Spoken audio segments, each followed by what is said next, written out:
The Jerusalem Gift Shop, 10% off everything. Coupon code ILTV.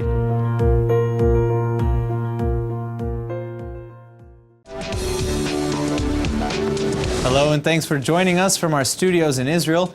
I'm Aaron Porras here with ILTV's morning briefing. The 20th Knesset officially dispersed on Wednesday as the bill to dissolve it passed all three general plenum votes, officially kicking off the 2019 election campaign. In related news, Prime Minister Benjamin Netanyahu said he does not intend to resign from office, even if indicted by Attorney General Avichai Mandelblit before or after the election. This according to a report published today in Israeli daily paper Israel Hayom.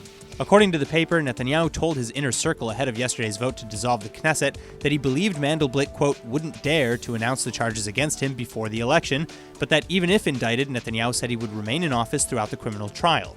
The report also quoted senior Likud sources as saying that if the Attorney General does make a decision to indict Netanyahu ahead of elections, he would become the target of a merciless attack by party officials. But following the report, the Likud party also released a statement denying the allegations, saying, quote, the claim that the Prime Minister said these things is false, because Prime Minister Netanyahu has not spoken to anyone about this issue, end quote. The Likud statement added that nobody was threatening the Attorney General either, and that the pressure on Mandelblit to issue an indictment at any cost was coming on a daily basis from the left and the media. While the Likud was caught up in this media scandal, though, all eyes continue to remain on former IDF Chief of Staff Benny Gantz, whose announcement to enter politics is eagerly awaited. A Channel 2 news report yesterday evening said that Gantz has been holding talks with none other than former Likud member and former Defense Minister Moshe Ya'alon about joining forces to run a joint list in the Knesset. So while recent polls have shown that the opposition will fare much better with Gantz joining forces with either Yesh Atid or the Zionist Union, so far it appears that Gantz is still exploring all of his options. Returning now to the north, Israeli defense officials on Wednesday acknowledged responsibility for the airstrikes on Damascus the night before, claiming to have primarily targeted storage and logistics facilities used by Iran and Hezbollah to trade weapons. Further, it was said that the Iranian and Iranian-backed targets were just 50 miles or around 80 kilometers away from the northern Israeli border, far closer than was described by Russia. Regardless, Russia again chastised Israel for acting and supposedly endangering two civilian flights with the timing of their strikes. Israel did reportedly notify the Russian military of the operation in advance, however. The Israeli confirmation of strikes in Syria also comes at the heels of the exposure of the fifth Hezbollah attack tunnel dug from Lebanon into Israel. The IDF reported that they had found the tunnel a number of days ago and that the tunnel was already neutralized by an explosion. This after Prime Minister Netanyahu claimed Operation Northern Shield was nearing its completion. That being said, no expected end date to the operation has yet been announced. Now on a related note, as the IDF was busy defending the northern border, President Trump on Wednesday also commented during a surprise visit to Iraq that Israel would fare just fine in the region without the United States military presence in Syria. That thanks to the foreign funding received by the United States. Toting the Jerusalem embassy move as proof, President Trump said America will always be there for Israel, but that at the same time, Israel is going to be good. We give Israel $4.5 billion and frankly a lot more every year, the president said, and they've been doing very well for themselves. The decision has still remained very unpopular, though, with Defense Secretary Jim Mattis even announcing his resignation over the move.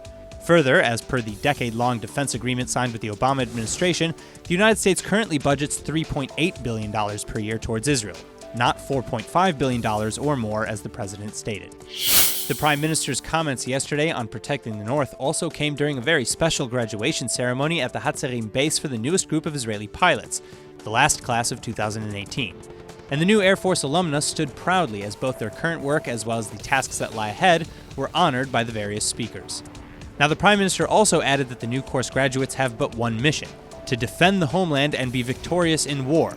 And speaking of defending the homeland, Netanyahu said it, quote, starts with eradicating major hostile threats, end quote, like Iran. Finally, the Israeli premier went on to laud the IDF's ongoing efforts along the northern border, as well as all the new defensive and offensive capabilities being developed in the Jewish state, like those he recently saw at the Israel Aerospace Industries. The graduates at yesterday's ceremony just finished a 3-year course held primarily at the Hatzerim base, where the ceremony was held. Only one of every 9 students who enters the course graduates, but those who do leave the course at the rank of lieutenant and with a bachelor's degree from Ben Gurion University of the Negev. Then they begin their military service of 7 years. Around 250 Jews from the Ukraine made ALIYAH to Israel this week, marking the last wave of ALIYAH for 2018. The flights were chartered by the International Fellowship of Christians and Jews, or the IFCJ, who've brought around 4,800 Olim to Israel this past year alone, almost a quarter of the overall number of people who moved to Israel in 2018. In fact, the fellowship has brought new immigrants from 29 countries, including Morocco, Moldova, France, and Brazil. And some of the new immigrants who arrived this week include former European deputy mayors, professional athletes like two-time European billiards champion Ivanov Assad, and more.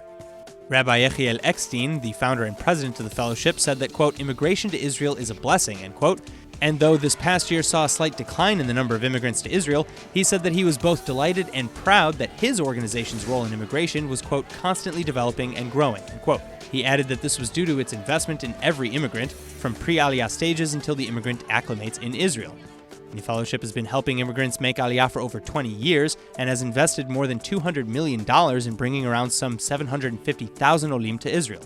And while it has traditionally partnered with the Jewish agency and Nefesh B'Nefesh, in 2014 the IFCJ began operating independently and since then has brought 16,000 Olim to the Jewish state. That's all for now. I'm Aaron Porras, and see you later with our main daily broadcast from Israel at 2 p.m. Eastern Time.